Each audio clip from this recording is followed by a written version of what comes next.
রাধে রাধে বন্ধুরা, আজ আমি দেখাবো সাবুদানার খিচুড়ি কিভাবে বানাই।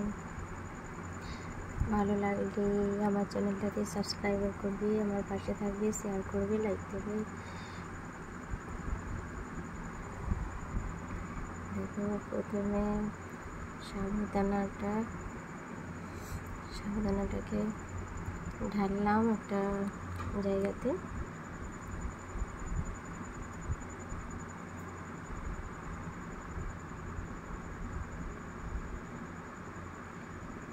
সাবুদানাটাকে একটু ধুয়ে তারপরে জল দিয়ে ভিজিয়ে রেখে দিয়েছিলাম।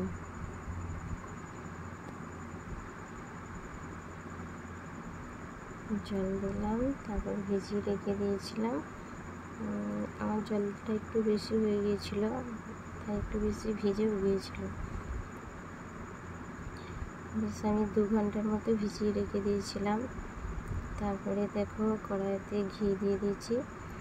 ঘি দিয়ে বানিয়েছি, একাদশীতে বানিয়েছিলাম আমার গোপালকে দেব বলে। তো কড়াইতে দেখো, ঘি দেওয়ার পরে আলু দিয়ে দিলাম।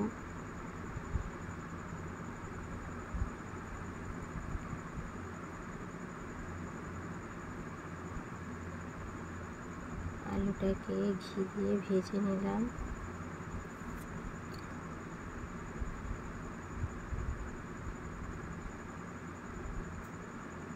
আলুটা আমার ভাজা হয়ে গেছে, ভাজা একরকম সিদ্ধই হয়ে গেছে। তো আলু ভাজাটা সব নামিয়ে রাখলাম।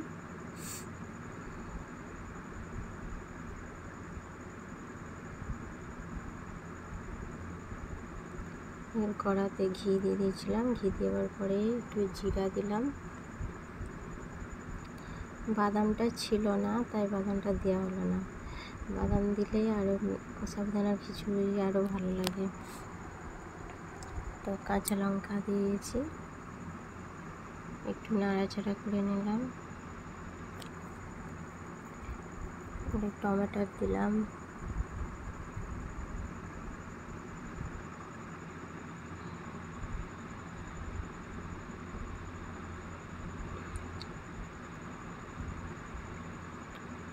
টমেটোটাও একটু ভাজা ভাজা হয়ে যাবে।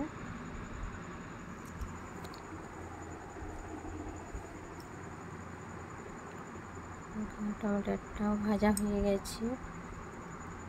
এবার ওর উপরে আমি সাবুদানাগুলো জল থেকে ছেঁকে রেখে দিয়েছিলাম, তো সাবুদানাটাও দিয়ে দিলাম। সাবুদানাটা আর একটু শক্ত থাকলে ভালো হতো, আমার একটু বেশি ভেজা হয়ে গিয়েছিল।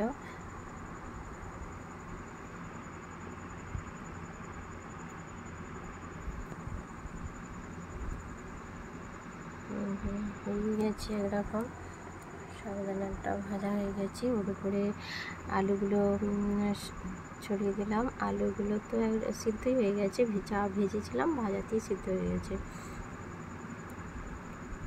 তো এইভাবেই করতে হয়। এতে বাদামটা ছিল না, বাদামটা হলে আরও ভালো হতো।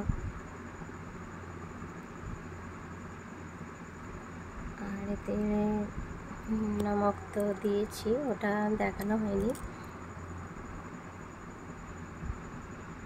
হয়ে গেছে আমার সাবুদানার খিচুড়ি। ভালো লাগলে